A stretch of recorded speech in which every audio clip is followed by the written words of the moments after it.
ಸ್ನೇಹಿತರೆ ಎಲ್ಲರಿಗೂ ನಮಸ್ತೆ. ಸ್ಪರ್ಧಾಕಾಶಿ ಅಕಾಡೆಮಿಗೆ ತಮ್ಮೆಲ್ಲರಿಗೂ ಸ್ವಾಗತ.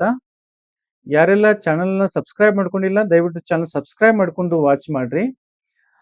ಇಲ್ಲಿ ಶಿಕ್ಷಕರ ನೇಮಕಾತಿಗೆ ಸಂಬಂಧಪಟ್ಟಂತೆ ಒಂದು ದೊಡ್ಡ ಇಶ್ಯೂ ಇತ್ತು.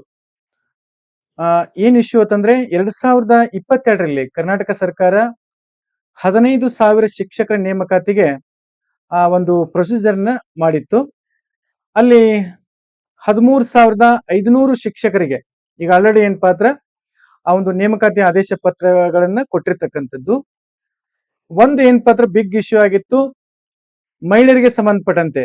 ಆ ಒಂದು ಮಹಿಳೆ ವಿವಾಹಿತವಾಗಿರ್ತಕ್ಕಂಥ ಅಂದ್ರೆ ಮದುವೆ ಆಗಿರ್ತಕ್ಕಂಥ ಮಹಿಳೆ ತಂದೆ ಒಂದು ಇನ್ಕಮ್ ಹಚ್ಚಬೇಕು ಅಥವಾ ಏನು ಆದಾಯ ಪ್ರಮಾಣ ಪತ್ರ ಹಚ್ಚಬೇಕು, ಅಥವಾ ವಿವಾಹಿತ ಮಹಿಳೆ ಗಂಡಂದ ಹಚ್ಚಬೇಕು ಅಥವಾ ಹಸ್ಬೆಂಡ್ ಹಚ್ಚಬೇಕು ಅನ್ನುವಂಥದ್ದು ಒಂದೇನ್ ಪತ್ರ ಗೊಂದಲ ಇತ್ತು. ಸರಿಸುಮಾರು 3 ವರ್ಷಗಳ ಕಾಲ ಕೋರ್ಟ್ ಅಲ್ಲಿ ಇದು ಇಶ್ಯೂ ಇತ್ತು.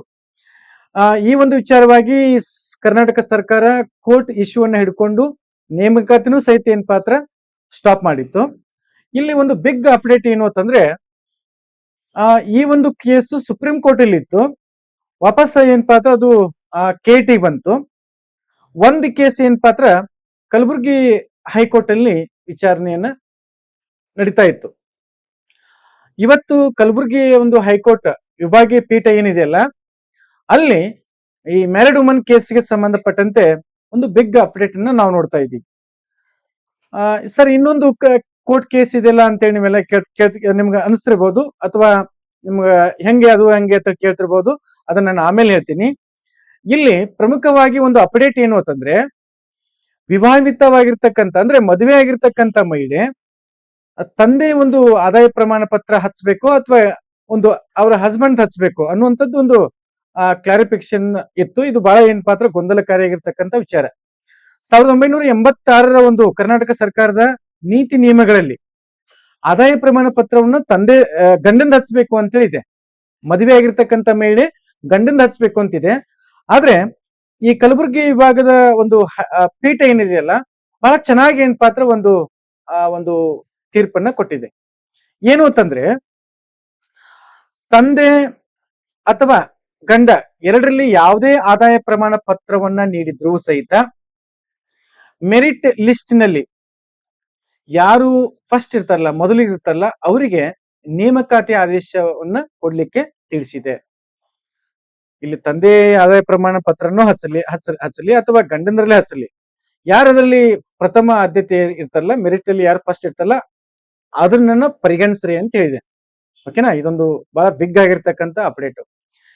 ನ್ಯಾಯಾಲಯದ ಆದೇಶ ಏನಿದೆಯಲ್ಲ, ವಿವಾಹಿತ ಮಹಿಳಾ ಅಭ್ಯರ್ಥಿಗಳಿಗೆ ಸಂಬಂಧಿಸಿದ ಅರ್ಜಿಯನ್ನ ನ್ಯಾಯಾಲಯವು ಪುರಸ್ಕರಿಸಿದೆ ಮತ್ತು ದಿನಾಂಕ 19/10/2023 ನೀಡಲಾಗಿದ್ದ ಹಳೆ ಪಟ್ಟಿಯನ್ನ ರದ್ದುಗೊಳಿಸಿದೆ. ಅದನ್ನ ಹಳೆ ಪಟ್ಟಿಯನ್ನು ಶಿಕ್ಷಣ ಇಲಾಖೆ ಬಿಟ್ಟಿತ್ತಲ್ಲ, ಅದನ್ನ ರದ್ದುಗೊಳಿಸಿದೆ. ಹೊಸ ಪಟ್ಟಿಯನ್ನ ತಯಾರು ಮಾಡಬೇಕು ಅಂತ ಹೇಳಿದೆ. ತಯಾರಿಕೆ ಮಾಡಿ ಮೆರಿಟ್ ಸ್ಕೋರ್ ಮತ್ತು ಸರಿಯಾದ ನಮೂನೆ ಫಾರ್ಮ್ ಎಫ್ ಅಲ್ಲಿ ಆಧಾರದ ಮೇಲೆ ಹೊಸ ತಾತ್ಕಾಲಿಕ ಆಯ್ಕೆ ಪಟ್ಟಿಯನ್ನ ತಯಾರಿಸಲು ಸಂಬಂಧಪಟ್ಟಿರ್ತಕ್ಕಂಥ ಅಧಿಕಾರಿಗಳಿಗೆ ಕೋರ್ಟ್ ಏನ್ ಮಾಡಿದೆ, ಸೂಚನೆಗೊಳಿಸಿದೆ. ಅಂದ್ರೆ ಹಳೆಯದನ್ನ ರದ್ದುಗೊಳಿಸಿ ಹೊಸದ ಏನ್ ಪಾತ್ರ ನೀವು ಪಟ್ಟಿಯನ್ನು ತಯಾರು ಮಾಡ್ರಿ ಅಂತೇಳಿ ಕೋರ್ಟ್ ಆದೇಶ ಮಾಡಿದೆ. ಈ ಪ್ರಮಾಣ ಪತ್ರಗಳ ಮಾನ್ಯತೆ ನೋಡಿ, ವಿವಾಹಿತ ಮತ್ತು ವಿವಾಹಿತ ಮಹಿಳೆ, ವಿಚ್ಛೇದಿತ ಮಹಿಳೆ ಅಥವಾ ಒಂಟಿ ಮಹಿಳೆಯರ ವಿಷಯದಲ್ಲಿ ಅವರ ತಂದೆಯ ಆದಾಯ ಮತ್ತು ಜಾತಿ ಪ್ರಮಾಣ ಪತ್ರವನ್ನ ಮಾನ್ಯ ಮಾಡಬೇಕೆಂದು ತಿಳಿಸಲಾಗಿದೆ. ಬಹಳ ಬಿಗ್ ಆಗಿರ್ತಕ್ಕಂಥದ್ದು ಇದು. ಯಾಕಂದ್ರೆ ಇದರಲ್ಲಿ ಸಾಕಷ್ಟು ಗೊಂದಲ ಇತ್ತು. ಇನ್ನ ಆಯ್ಕೆ ಪ್ರಕ್ರಿಯೆ, ಈ ಹೊಸ ಪಟ್ಟಿಯ ಆಧಾರದ ಮೇಲೆ ಆಕ್ಷೇಪಣೆಗಳನ್ನ ಆಹ್ವಾನಿಸಿ, ಅಂದ್ರೆ ಹೊಸ ಪಟ್ಟಿನ ರೆಡಿ ಮಾಡಬೇಕು ಮತ್ತು ಇದಕ್ಕೆ ಅಬ್ಜೆಕ್ಷನ್ಗೆ ಆಹ್ವಾನಿಸಬೇಕು. ನಂತರ ಅಂತಿಮ ಆಯ್ಕೆ ಪಟ್ಟಿಯನ್ನ ಪ್ರಕಟಿಸಬೇಕು ಅಂತೇಳಿ ಕೋರ್ಟ್ ಸೂಚನೆ ನೀಡಿದೆ. ತದನಂತರ ಕೌನ್ಸಿಲಿಂಗ್ ನಡೆಸಿ ನೇಮಕಾತಿ ಆದೇಶಗಳನ್ನ ನೀಡಬೇಕು.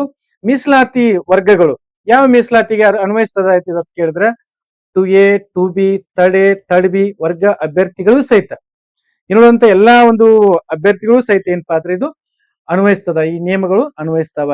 ಇನ್ನ ಸಮಯ ಮಿತಿಯನ್ನ ಕೊಟ್ಟಿದೆ ಕೋರ್ಟ್. ಬಹಳ ಏನ್ ಪಾತ್ರ ಚೆನ್ನಾಗಿ ಈ ವಿಷಯದಲ್ಲಿ ಒಂದು ಗಂಭೀರವಾಗಿರ್ತಕ್ಕಂಥ ಮತ್ತು ಅರ್ಥಪೂರ್ಣವಾಗಿರ್ತಕ್ಕಂಥ ತೀರ್ಪನ್ನ ಕೊಟ್ಟಿದೆ.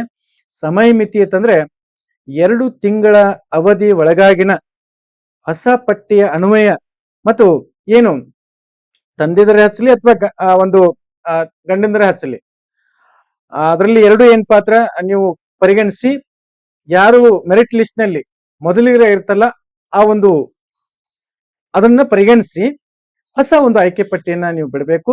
ಈ ಪ್ರೊಸೀಜರ್ನ 2 ತಿಂಗಳ ಅವಧಿ ಒಳಗ ಮುಗಿಸ್ಬೇಕು ಅಂತೇಳಿ ಮೊನ್ನೆ ನ್ಯಾಯಾಲಯ ಏನ್ ಪಾತ್ರ ಇದನ್ನ ಡೈರೆಕ್ಷನ್ ನ ಸರ್ಕಾರಕ್ಕೆ ಕೊಟ್ಟಿದೆ. ಇದೇ ಒಂದು ಮಾದರಿಯಲ್ಲಿ ಇನ್ನೊಂದು ಕ್ಯಾಟ್ ಅಲ್ಲಿ ಏನ್ ಪಾತ್ರ ಈ ಒಂದು ವಿಚಾರ ಇದೆ. ಬಹುತೇಕ ಇಲ್ಲಿ ಕೊಟ್ಟಿರ್ತಕ್ಕಂತ ಒಂದು ತೀರ್ಪು ಏನಿದೆಯಲ್ಲ, ಇದೇ ತೀರ್ಪನ ಏನ್ ಪಾತ್ರ ಕ್ಯಾಟ್ ಅಲ್ಲಿ ಬರಬಹುದು ಅಂತ ಹೇಳಿ ನಾವೆಲ್ಲ ನಿರೀಕ್ಷೆ ಮಾಡಿದ್ವಿ. ಆಲ್ಮೋಸ್ಟ್ ಏನು ಮೆರಡು ಮನ್ ಕೇಸ್ ಅಂತೇಳಿ ಇದುವರೆಗೆ ಕರ್ನಾಟಕ ಸರ್ಕಾರ ಶಿಕ್ಷಕರ ನೇಮಕಾತಿಯನ್ನ ಮುಂದಾಗ್ತಿತ್ತು, ಈ ಒಂದು ಪ್ರಾಬ್ಲಮ್ ಇಲ್ಲಿಗೆ ಕ್ಲಿಯರ್ ಆಗಿದೆ ಅಂತೇಳಿ ನಾನು ಭಾವಿಸ್ತೀನಿ.